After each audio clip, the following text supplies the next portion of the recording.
Bonsoir à tous et bienvenue dans votre journal. Avec nous ce soir sur le plateau, Saïd Abdallah Miro, président de l'Union de Sada et membre de l'opposition du conseil municipal. Bonsoir. Bonsoir au Sadois, bonsoir à tous les Mahorais qui nous regardent. Avec vous, il sera question des multiples polémiques et conflits au sein du conseil municipal. On en parle avec vous dans quelques instants, mais tout d'abord, voici les titres de ce jeudi 10 décembre.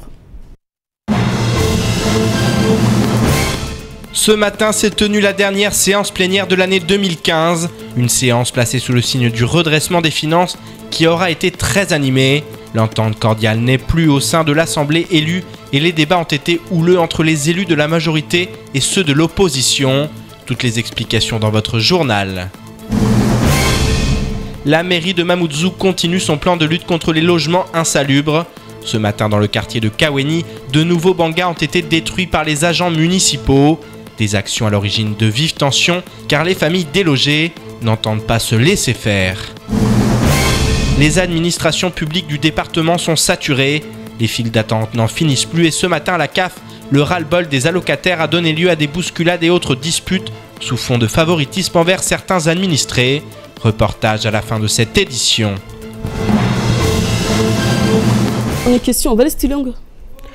Ce matin avait lieu la dernière séance plénière de cette année 2015. L'hémicycle Younoussa Bamana a donc accueilli les élus pour une séance placée sous le signe du redressement des finances du département. La majorité a proposé la création de 4 commissions spécialisées qui auront pour principal objectif de faire des économies des mesures qui ne sont pas vraiment du goût de l'opposition. Toutes les explications dans ce sujet signé Abbas Alidi, Pierre Bellucci et Camille Iglas. Mayotte est au bord du gouffre financier et la fiscalité de droit commun pénalise non seulement les collectivités, mais aussi la population. La compensation du passage à la fiscalité de droit commun et le RSA doivent être évoquées telles des lignes budgétaires hypertrophiées et insuffisantes, et la dotation générale de fonctionnement ainsi que la répartition de l'octroi de mer étaient au cœur des sujets de cette dernière séance plénière. Et si la majorité a voté un vaste plan de redressement des finances, Daniel Zaïdani affirme que si l'État tient ses engagements, la politique d'austérité n'a pas lieu d'être. Nous ne devons pas, élus départementaux, jouer le jeu du gouvernement consistant à opposer le département aux communes. Le conseil départemental a des recettes qui lui manquent. C'est vrai, parce que le gouvernement n'a pas respecté son engagement consistant à octroyer 170 millions d'euros de recettes au département de Mayotte. Si maintenant on recherche ce manque à gagner de 20 millions d'euros par an au niveau de l'octroi de mer, c'est rentrer dans un combat qu'on a perdu d'avance. Parce que lorsque le président de l'association des maires dit que le droit commun qui s'applique en outre-mer, c'est une répartition globale de cet octroi de mer pour les communes, c'est vrai. Et nous ne devons pas nous opposer à ce principe de droit commun. En effet, la non-compensation de la bascule fiscale est appuyée sur l'exercice 2012, alors que 2013 était bien meilleur en termes de recettes fiscales. Chaque année, la collectivité perd 20 millions d'euros en comparaison de l'avant-fiscalité de droit commun.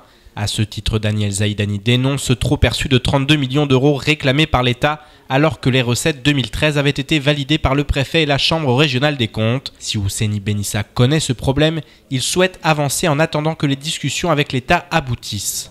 Moi, je souhaitais, dans ce cadre-là, remettre un peu 2-3 choses à plat. Il y a eu une bascule fiscale qui a été faite. Nous ne nous satisfaisons pas de ça. On l'a toujours dit que c'est 20 millions de manques à gagner annuels chez nous. Il y a des négociations avec l'État, mais nous ne pouvons pas nous arrêter là. Lorsque vous négociez, vous demandez, vous ne savez pas ce qu'on va obtenir. Nous devons aussi garantir l'avenir. C'est pour ça que dans le cadre de nos travaux, nous proposons d'avoir une proportion de l'octroi de mer, pas avoir un montant limité. Parce qu'avoir une proportion, c'est nous permettre d'avoir une recette dynamique. Nous savons que plus nous impulsons l'économie localement, plus on fera rentrer et plus nos recettes aussi pourront s'améliorer. Cette dernière séance plénière a définitivement mis fin à l'entente cordiale. En effet, Daniel Zaïdani refuse d'entrer en conflit avec les communes concernant la répartition 2016 de l'octroi de mer et n'approuve pas les restrictions budgétaires. l'exécutif actuel a beaucoup d'ambitions pour le conseil départemental. Lorsque nous avons des ambitions de construire des gymnases, des plateaux, d'accompagner le monde économique à travers des investissements à réaliser, je dis que nous pouvons réaliser cela lorsque nous menons en premier lieu un combat clair vers nos droits à obtenir auprès du gouvernement. Aujourd'hui, la position du conseil départemental n'est pas suffisamment claire sur cela. Par contre, nous voyons bien qu'en premier lieu, ils ont décidé de réduire les subventions vers les associations, de licencier des employés du conseil départemental, de restreindre les moyens qui seront fournis aux agents pour travailler. C'est ça où je dis que s'ils sont clairs là-dessus, je demande à ce qu'ils soient clairs sur ces 120 millions d'euros potentiels que le conseil départemental peut obtenir de l'État si elle décide de les revendiquer. Les lignes semblent, cela dit, vouloir bouger puisque 18 millions d'euros pourraient être effacés des 32 millions de recettes trop perçues. Le niveau des dotations globales de fonctionnement accordées par l'État aux communes et aux départements pourrait aussi être revu à la hausse à travers une remise à plat des méthodes de calcul tendant vers un rééquilibrage avec les autres DOM. Pour l'heure, rien n'est encore fait, les discussions continuent, mais une petite lueur d'espoir subsiste pour le département. Nous a rejoint Pierre Bellucci. Avec vous, il sera question de comprendre qu'est-ce qu'il en était de cette séance plénière. Alors, ce qu'il en est ressorti, beaucoup de choses. Déjà, la fin de l'entente cordiale, comme on l'a expliqué. Là, on sent vraiment qu'il y a une véritable opposition au sein du conseil départemental, menée par l'ancien président, Daniel Zaidani, qui monte vraiment au créneau face à ce plan de redressement des finances. Alors, il y a des commissions qui vont être créées. Voilà, lui, il veut absolument effacer tout ça. Il ne veut pas parler de tout ça. Il veut qu'il y ait un combat qui s'engage face au gouvernement et face aux promesses qui avaient été faites par le gouvernement, notamment en ce qui concerne cette bascule fiscale qui est basée sur 2012. Les recettes de 2012 équivalaient à 170 millions d'euros. En 2013, 190 millions d'euros. Donc vous voyez, un écart de 20 millions d'euros. Lui demande à ce que l'État, justement, redonne ces 20 millions. Donc 20 millions, sur 4 ans, ça ferait minimum 80 millions d'euros. On le voit, il parle de déficit artificiel qui a été créé de toutes pièces par l'État. Effectivement, si on en suit son raisonnement, il n'y aurait plus de dette au niveau du département, donc plus de restrictions et plus de politique de rigueur. Donc ça, c'est un premier point déjà qu'il faut retenir, ce combat qu'il souhaite engager. Ensuite, il y a la réalité des faits et il y a voilà, la situation actuelle du département et ce déficit, parce qu'en attendant les négociations, il faut bien continuer à avancer. Donc c'est un peu voilà ce que dit la majorité. La majorité explique que maintenant il faut avancer, il faut se baser sur ça et il faut prendre des mesures rapides pour avancer, pour que les projets arrivent à terme. Et donc on le voit, il y a une vraie politique de rigueur budgétaire. On sait que le budget du département, juste pour la masse salariale, c'est 107 millions d'euros. Lui veut réduire, Ousseni Benissa, c'est lui le président de la commission des finances. Donc ça, c'est un premier point. Et il veut aussi, voilà, on le sait, et c'est aussi ce qui pose problème, c'est aussi la base de cette espèce de conflit qui est en train de se créer au sein de l'hémicycle Younoussa Bamana. Les contrats aidés du MDM ne seront pas renouvelés. Donc ça pose aussi problème, ça fait grincer des dents du côté du parti de Daniel Zaidani. Donc voilà, ce qu'il en ressort pour cette dernière séance plénière, c'est que vraiment c'est la fin de l'entente cordiale. On risque d'avoir dans les prochains mois et les prochaines années un hémicycle animé avec vraiment une opposition, une force d'opposition, comme c'est le cas au sein de tous les conseils municipaux. Et donc qu'est-ce qu'il en ressortira? Espérons que ça sera productif. En tout cas, on peut dire qu'aujourd'hui ça a été relativement productif parce que vraiment les avis se sont confrontés. On a eu deux points de vue qui sont très clairs. Donc voilà, espérons que ça fasse avancer le département. Merci à vous pour toutes ces précisions. Ce matin, une conférence de presse s'est tenue à la Case Rocher concernant la mission relative à l'évolution du droit du travail. Dominique Ledemec et Marie Agam Ferrier sont en effet à Mayotte afin de travailler sur l'application progressive du Code du travail de droit commun, l'occasion de réaffirmer que l'application intégrale sera effective au plus tard le 1er janvier 2018 et non immédiatement comme le réclament les syndicats. Un sujet signé Abbas Alidi, Pierre Bellucci et Jérôme Gaumont. Au plus tard, au 1er janvier 2018, s'appliquera à Mayotte le Code du travail de droit commun dans toutes les entreprises et pour tous les salariés du secteur privé. C'est ce que sont venus confirmer M. Dominique Ledemé et Mme Marie-Agam Ferrier lors de leur mission relative à l'évolution du droit du travail. Même si en attendant l'échéance 2018, il reste un travail conséquent à fournir. On a besoin de dialoguer, on a besoin de discuter pour qu'ensemble, on puisse écrire ce droit qui sera applicable au 1er janvier 2018 au plus tard, puisque c'est l'occasion aussi de redire fermement que c'est le 1er janvier 2018 qui est la date butoir, c'est-à-dire au plus tard, au 1er janvier 2018, il y aura le Code du travail de droit commun. On doit discuter des conditions d'application pour intégrer dans ce Code du travail de droit commun des particularités liées au Code du travail applicable à Mayotte ou des particularités liées à la configuration géographique de Mayotte ou au contexte socio-économique de Mayotte. Donc ce qu'on appelle les conditions d'application. Dans l'esprit du Code du travail de droit commun, les partenaires sociaux seront invités à travailler avec l'État pour déterminer les conditions et l'échéancier d'application du droit du travail à Mayotte. Pour permettre cette concertation, un dispositif renforcé est mis en place par le gouvernement et des moyens supplémentaires sont alloués afin que l'échéance du 1er janvier 2018 soit strictement respectée. Une mission qui revêt donc un caractère des plus positifs pour le préfet Seymour Morsi. Écoutez, sans aucun doute, oui. D'abord parce que M. Ledemé revient 25 ans après à Mayotte et sait de quoi il parle.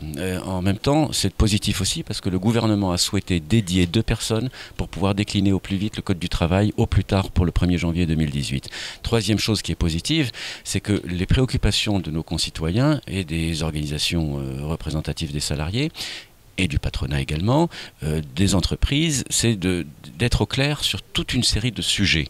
Monsieur Ledemé s'en est un sujet essentiel qui est la déclinaison du Code du travail, mais on a également une mission qui va arriver sur tripartite signée par le Premier ministre, sur la question de la reconstitution des carrières, vraie préoccupation que nous avons, la question de l'attractivité du territoire, on a commencé à travailler dessus, mais il y a une mission sur la sécurité, police nationale, gendarmerie qui va venir également.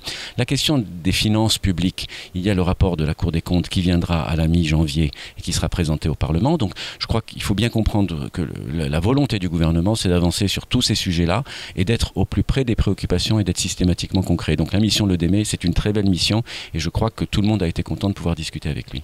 D'autres annonces ont été confirmées sur des textes dont la publication est attendue dans les mois à venir, avec notamment un décret sur la rémunération des stagiaires de la formation professionnelle financée par l'État, qui va augmenter de plus de 100% au 1er janvier 2016, ou une ordonnance sur la garantie des salaires en cas de redressement ou de liquidation judiciaire d'une entreprise. À voir maintenant la réponse des syndicats à ces différentes annonces.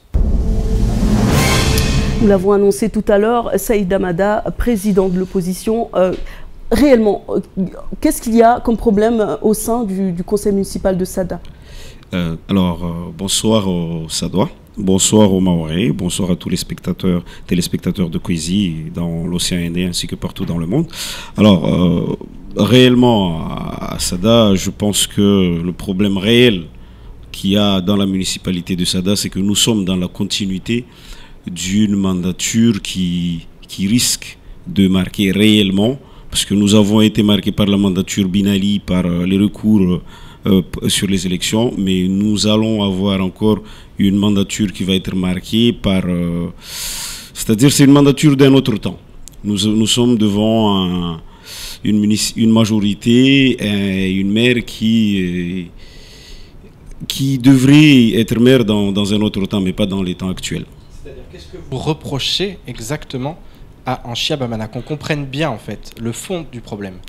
Alors, ce que moi personnellement et l'opposition reprochons à Anchia Bamana, c'est l'absence de débat, premièrement, la non-reconnaissance de la démocratie et des règles de fonctionnement d'un conseil municipal de tous bords. Donc, nous sommes dans un conseil municipal où il n'y a pas de place au débat. Nous sommes dans un conseil municipal où les règles de fonctionnement les plus basiques sont bafouées à tout va. Par exemple, la chose la plus simple, hein, ça, je pense que c'est la règle primordiale. Quand un conseil municipal est fini, au prochain conseil municipal, on se doit de lire le procès-verbal du conseil municipal antérieur pour que l'on puisse l'approuver et commencer le conseil municipal du jour. Mais ça fait déjà au bout de 6 à 7 conseils municipaux où c'est pas fait. Donc nous n'avons pas les PV des différents conseils municipaux, nous ne savons pas réellement ce qui est écrit sur les procès-verbaux. Nous sommes là, c'est-à-dire quand on va demander les procès-verbaux, ben, Madame le maire interdit à ses employés de nous les donner. Donc voilà, nous marchons à l'aveugle dans le conseil municipal de Sada, pour être clair en fait.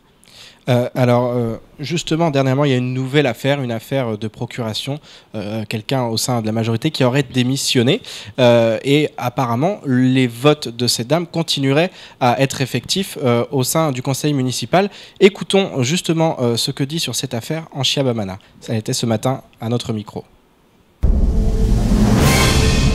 Moi-même et tous les élus qui travaillent à mes côtés, nous avons pris l'option de ne plus nous pencher sur ces affaires-là. Maintenant, nous avons affaire au tribunal administratif tous les jours. Moi, tous les jours, le tribunal administratif m'informe des recours qui sont faits derrière notre équipe. Mais nous ne nous arrêtons pas là. Personne n'a démissionné. Donc, personne n'a démissionné. Personne n'a démissionné. J'en appelle à l'intelligence de mes collègues, parce que ce sont mes collègues. Nous avons été élus dans la même liste. Je rappelle ici qu'en 2020, les administrés nous demanderont des comptes, pas qu'en Anchia Bamana, aux 33 personnes qui étaient dans la liste. Et parmi ces 33 personnes, il y a 10 personnes qui s'entêtent à vouloir faire en sorte à ce que la commune n'avance pas. C'est dommage. C'est pas ça que la population attend de nous. La population attend de nous à ce qu'on puisse défendre leur intérêt, comme on l'avait dit pendant la campagne électorale. Alors on l'a vu, elle parle de 10 personnes qui s'entêtent. Elle parle aussi, elle explique qu'il n'y a eu aucune démission. Qu'est-ce que ça vous inspire, vous? Alors bon, déjà revenons sur la démission. J'ai devant moi la démission de Madame Gomera Amatou qui date du 30 mai 2015, qui a été adressée à Madame la maire de Sada. D'accord? Et encore une fois, j'ai devant moi la réponse signée par Madame Anchia Bamana, qui dit, je vous lis la première phrase, hein, Madame, j'ai pris acte de vos correspondances du 30 mai et du 3 juillet 2015 concernant votre situation à ce jour. Ça veut dire que la dame a envoyé 2 lettres de démission. Donc, si après, c'est sa signature qui est en bas, hein, donc si elle nie même sa signature, je ne peux rien dire d'autre. Donc, si elle joue au caméléon, moi, je peux pas reconnaître quelle couleur il faut choisir avec elle. Alors, on le voit, il y a des guerres intestines au sein de cette municipalité. Est-ce qu'on a parfois l'impression, vu de l'extérieur, que la politique, ou en tout cas voilà, ces guerres intestines, elles prennent le pas sur l'intérêt de la population? Est-ce que vous le voyez comme ça? Est-ce que forcément il y a des conséquences sur la population et sur l'avancement des projets dans la commune? Alors, moi je pense que la population de Sada nous a élus, nous les 33, pour que Sada avance. Ça je le reprends encore une fois. Mais on ne nous a pas élus pour qu'il y ait un déni de démocratie dans la commune de Sada. Il faut qu'il y ait de la transparence dans l'utilisation des deniers publics des Sadois. Aujourd'hui, on ne fonctionne plus avec des subventions de l'État, on fonctionne avec des impôts. Les gens payent des impôts. Donc les gens ont besoin de savoir où vont leurs impôts, comment sont utilisés leurs impôts. Ils n'ont pas besoin à ce qu'il y ait une municipalité fantôme et que des décisions soient prises par on ne sait quelle main venant d'où. Nous devons participer à toutes les décisions. Je ne dis pas que Mme Bamana doit suivre nos recommandations, mais il faut qu'il y ait un débat. Et quand il y a un débat, il y a des thèses, il y a des antithèses. Après, elle et sa majorité, parce que je reprends encore une fois, elle a une majorité large aujourd'hui. Comme elle a dit, pour elle, nous sommes 10, mais réellement, nous sommes 14. Donc, je ne veux pas trop rentrer dans les calculs, c'est elle qui sait ce qu'elle dit. Donc, aujourd'hui, elle et sa majorité ont largement de quoi imposer leurs décisions. Mais nous, ce que nous demandons, c'est des débats. Un conseil municipal, c'est un lieu de débat. Ce n'est pas un lieu d'imposition. Ce n'est pas un endroit où tu vas, où on t'impose. Non, nous avons choisi d'être dans un pays démocratique et la démocratie, c'est la voix du peuple. Et quand le peuple élit 33 personnes, ces 33 personnes doivent avoir le droit à la parole. Donc, elle a été choisie par la population de Sada, Mais il faut aussi qu'elle écoute les autres personnes qui, eux aussi, ont été choisies par ces mêmes électeurs. C'est tout ce qu'on lui demande. Donc aujourd'hui, que l'on dise que nos recours font du mal au SADA, je ne pense pas. Je ne pense pas que nos recours font du mal au SADA. Au contraire, aujourd'hui, quand vous regardez bien, dernièrement, le dernier recours que nous avons fait, c'est sur les taxes. Donc ce recours-là, moi, tous les jours, j'ai vu Mme Bamana courir dans les médias dire que c'est son cheval de bataille, lutter contre la hausse et des taxes, pour que ces taxes-là ne soient pas rehaussées. Et quand nous, ces 10 personnes qu'elle dit vouloir le mal des Sadois, nous faisons un recours contre un arrêté préfectoral qui demande à la municipalité de doubler, voire même tripler les taxes par rapport à la commune de Sada, c'est elle qui prend un avocat pour aller contre nous. Donc, moi, la question que je me demande, c'est qui réellement qui a un problème avec les Sadois? Est-ce que c'est nous qui voulons qu'ils payent moins de taxes et qu'ils puissent vivre réellement? Ou c'est elle qui veut garder ses indemnités et un train de vie à la mairie ou un train de vie de fonctionnement que la Cour régionale des comptes lui a demandé de revoir à la baisse? Mais pour elle, il n'en est pas question. Il faut que ce soit les citoyens qui trinquent. Donc, est-ce que c'est moi qui demande à ce qu'on baisse les impôts qui veut du mal aux Sadois, ou c'est elle qui gaspille l'argent des Sadois pour payer un avocat qui va faire en sorte qu'il paye plus d'impôts? Moi, je me pose la question réellement. Une dernière question. Anchia Bamana ne cesse de marteler que le problème, c'est elle, c'est sa personne. Quelle relation avez-vous et aviez-vous avant son élection avec Anchia Bamana? Qu'on comprenne bien aussi sur cette question, parce que c'est vrai qu'elle a l'impression qu'elle est attaquée personnellement. Vous savez, c'est facile d'être la victime de tout un chacun. Mais la première des choses, il faut savoir se poser la question pourquoi. Mais elle est suivie dans sa majorité. Sa majorité la suit. Oui. Elle est suivie dans sa majorité. Elle n'est pas la seule, du coup. Non, elle n'est pas seule. Elle n'est pas seule dans sa majorité. Donc, quand elle dit que le problème c'est elle, je ne pense pas. Parce que si elle était réellement le problème des Sadois, les Sadois ne l'auraient pas élu. Et vous savez qu'on a vu hier dans le reportage que les Sadois avaient quand même un certain message envers la maire en disant qu'elle travaille, que Sada a changé. Est-ce que ça, c'est pas le plus important? Le plus important, c'est vrai, c'est que Sada change. Le plus important, c'est que, pour elle, la seule chose qui doit changer à Sada, c'est l'état des routes, c'est la propriété. Mais nous voulons que la vie des Sadois change réellement. Qu'il y ait une amélioration sur les impôts, sur la transparence à la mairie et surtout sur le fonctionnement de la mairie. C'est tout ce que nous demandons. Voilà. Merci à vous pour votre intervention, Saïd Abdallah Miro, président de l'Union de Sada. C'est moi qui vous remercie. La mairie a procédé ce matin à la démolition de bangas en construction sur les hauteurs de Kawini. Cela fait plusieurs semaines que la mairie procède à la démolition de cases en tôle construits dans des zones à risque dans le but de lutter contre les logements insalubres, mais surtout de reprendre possession des terrains du conseil départemental, mais aussi de la commune. Problème, ces démolitions donnent lieu à des situations de tension et 2 véhicules de police ainsi que 14 agents chargés de la sécurité ont dû se mobiliser. Reportage Leslie Vimené.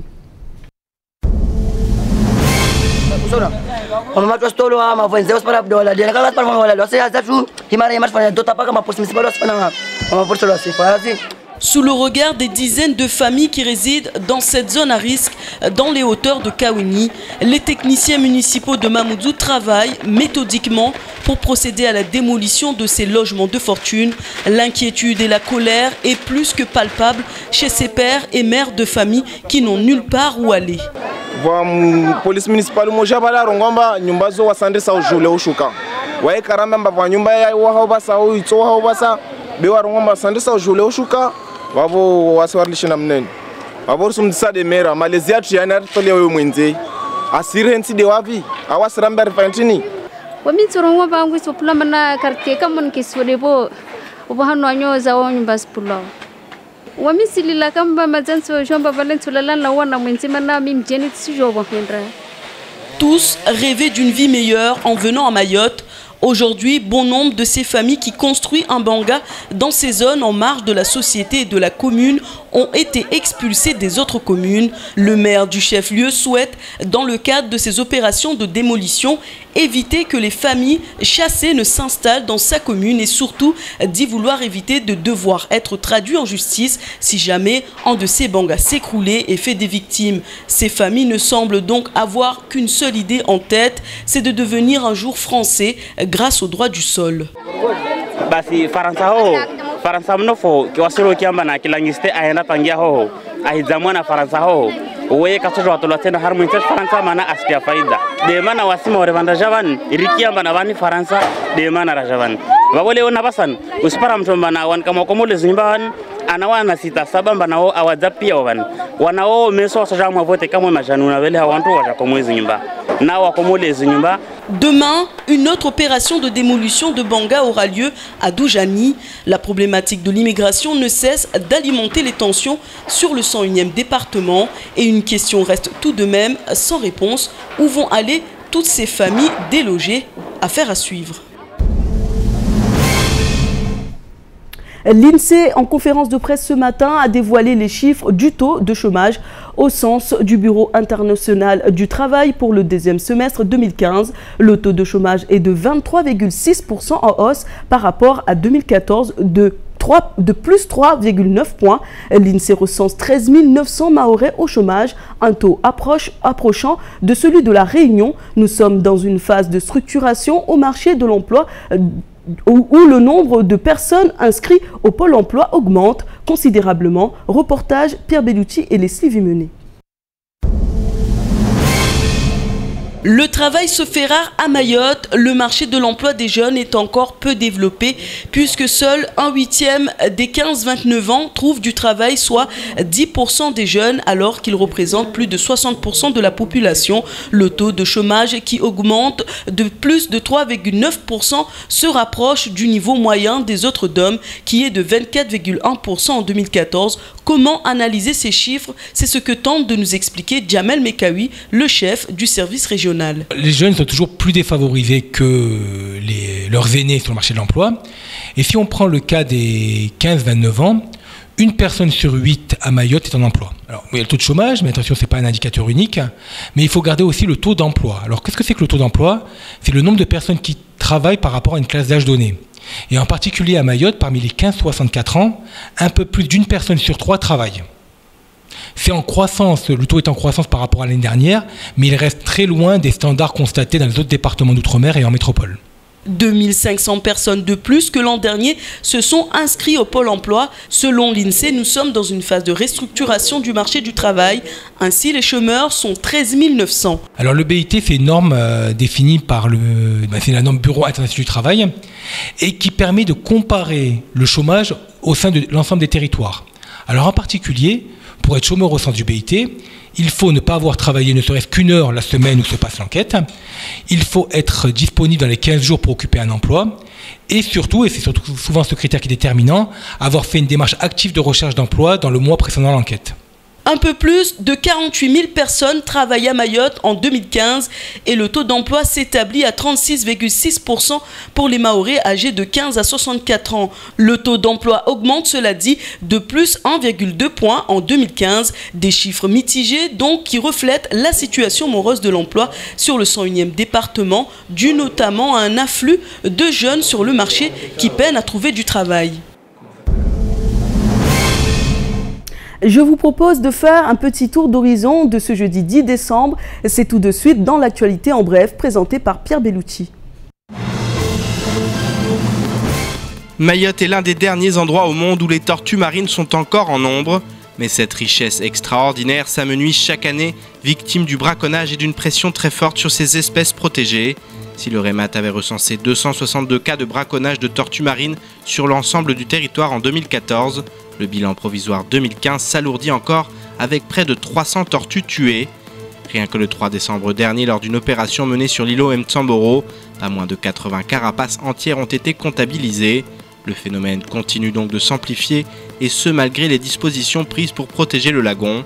En effet, des actions quasi quotidiennes de lutte contre le braconnage sont mises en place tant par le conseil départemental et le parc marin que par les associations de protection de l'environnement. Mais une question reste en suspens, y a-t-il une réelle demande de viande de tortue ou est-ce une chasse de survie? Dans les deux cas, la réponse semble être oui. Si certains tirent profit de la vente de cette viande de tortue, pour d'autres ce n'est qu'un moyen de subsistance. C'est souvent le cas sur l'îlot Mtsamboro où les candidats à l'immigration clandestine se retrouvent sans eau, sans nourriture et sans argent.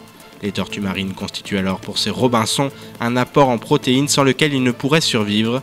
Pour l'heure, la mobilisation de tous est primordiale et le REMAT ne cesse de rappeler que la manipulation des tortues marines, vivantes ou mortes, reste interdite. La Chambre de commerce et d'industrie de Mayotte a accueilli dans ses locaux une session d'information sur le programme de renforcement des capacités commerciales dans l'océan Indien à destination des opérateurs économiques mahorais. Ce programme est mis en œuvre par l'Union des chambres de commerce et d'industrie de l'océan Indien dont la CCI de Mayotte assume la vice-présidence. Il place les partenariats économiques régionaux au centre de ses objectifs et bénéficie d'une subvention de 2,4 millions d'euros de l'Agence française de développement sur une durée de 3 ans. Le PRCCOI entend mettre à disposition des opérateurs économiques de l'Union des Comores, de Madagascar, de Maurice, de Mayotte, de la Réunion et des Seychelles, les outils nécessaires pour exploiter ensemble les opportunités d'affaires régionales et internationales et ainsi améliorer l'insertion dans le commerce mondial. Pour Ali Amin Mohamed, président de la CCI de Mayotte, la pleine implication des entreprises mahoraises dans ce programme de coopération constitue une opportunité afin de dépasser l'étroitesse du marché local. Patrick Sall, directeur de l'AFD à Mayotte, a mis l'accent sur le caractère pratique du programme qui, en facilitant les liens entre les opérateurs économiques mahorais et leurs pairs de la région, facilite la définition de projets privés concrets et à dimension régionale basés sur des expériences, expertises et moyens complémentaires entre les îles. La ligne directe Mayotte-Paris de la compagnie Air Austral démarrera le 10 juin prochain. Dans cette optique, de Boeing 787-800 Dreamliner ont été achetés et l'un d'eux sera consacré au vol entre la Réunion et Bangkok, ainsi que vers l'île Maurice. Si la compagnie n'a toujours pas dévoilé l'aménagement intérieur de ces appareils, la livrée du B787 desservant Mayotte sera aisément identifiable avec la passe en S peinte sur la dérive arrière de l'avion. La durée moyenne de vol sera environ de 9h45, mais toutefois selon la plateforme Airline Route, une escale anaérobie sera faite à l'allée Dzaoudzi-Paris pendant la saison hivernale, soit à compter du 6 octobre 2016. Avec des avions moins pleins à cette période et un kérosène beaucoup plus cher sur le département, il pourrait ainsi s'agir d'une escale technique qui améliorerait la rentabilité. Les choses se mettent donc en place petit à petit avec la commercialisation de la ligne directe amorcée depuis plusieurs semaines déjà, augurant, il faut l'espérer, un succès commercial, mais aussi le développement économique de l'île. À Mayotte, la plupart des administrations sont confrontées à une très forte affluence. Les files d'attente sont les lots quotidiens de tous ceux qui doivent entreprendre des démarches administratives. Une situation qui donne parfois lieu à des tensions comme ce matin à la caisse d'allocation familiale. En effet, certains allocataires tentent depuis plusieurs jours d'accéder à des services publics sans succès. Un sujet signé Abbas Alidi, Pierre Bellucci et Leslie Vumenet. Attendre sous un soleil de plomb, voilà ce à quoi sont condamnés de nombreux administrés du département qui souhaitent entreprendre des démarches administratives. Ce matin, devant la caisse d'allocation familiale, la cohue était une nouvelle fois au rendez-vous. wanadamu pia pale wanadama maliju isaya ihanda pe blemu vanwa mika mwentambishao ndusangu lidziwa mba maure pia isijala kafuvana hamweza mimba hakoko hamwana lewona kakashira wa receive na warendeni wari usku foraru komeni yode pe blemu ndo vanwa mkami harfa fikirangu niona balazimu ishutio yange itolwa wanwa warengwa komeni. Une situation qui n'est pas nouvelle et qui se répète quotidiennement comme nous l'explique cet homme qui tente depuis 4 jours d'entrer dans cette administration de services publics. Le souci c'est que, voilà, ce qui paraît, il y a des gens qui s'inscrivent sur la liste et ils ne sont même pas là. Ils sont à la maison alors que nous on se lève de 4 h du mat à venir ici pour s'inscrire. Il y a des gens qui sont à la maison, il y a d'autres qui sont là à inscrire, comme par exemple ce que j'ai entendu ce matin, le sécurité qui travaille, il a inscrit presque sa famille dans la liste. Après, c'est là qu'il donne la liste. C'est injuste. Sa famille elle est à la maison en train de boire leur café et nous, on est là en train de se taper notre galère pour qu'on puisse rentrer dedans. Non, c'est injuste quand même. Ce matin, le ras-le-bol était palpable au sein de cette foule lasse d'attendre. Entre bousculades et disputes, cette femme a souhaité évacuer sa colère. Normalement, la liste devrait être vierge. À 4 heures du matin, la liste doit être vierge. Il est venu avec 14 personnes déjà inscrites sur la liste. Et il y a des gens qui ont dormi là depuis minuit pour attendre la liste. Et ça, c'est pas normal. C'est pas normal. Et aussi, je voudrais juste rajouter, on vient là, dès l'ouverture, les gens nous poussent comme des chiens, comme des cabris. Tout le monde s'écrase, des femmes enceintes, vous voyez des enfants, des gens normaux, des personnes âgées. C'est pas normal tout ça là, il faudrait qu'on change un peu. On en a marre ici là. Ils devraient mettre ça en règle, soit c'est avec des tickets, soit mettre des gens au milieu pour accueillir devant pour accueillir les autres. Mais c'est pas, on ne doit pas recevoir les gens comme ça, on en a marre ici là. La CAF n'est pas un cas isolé sur le département. La plupart des services publics sont inaccessibles avant plusieurs heures d'attente. Une situation fatigante physiquement et moralement, qui ne concerne néanmoins pas ceux qui figurent dans les petits papiers des bonnes personnes. C'est la fin de cette édition. Merci à vous de l'avoir suivi. Une édition rediffusée sur l'infoquesie.fr et sur OM5. Dans quelques instants, vous serez en compagnie d'Ornella Perrine pour la météo. Suivra juste après l'invité du temps de parole, Anchia Bamana, maire de Sada. Elle était au micro ce matin de Patrick Millon, que vous retrouverez demain matin dans la matinale. Prochain rendez-vous avec l'information en radio demain avec le journal présenté par Pierre Bellucci. Excellente soirée à vous sur KTV.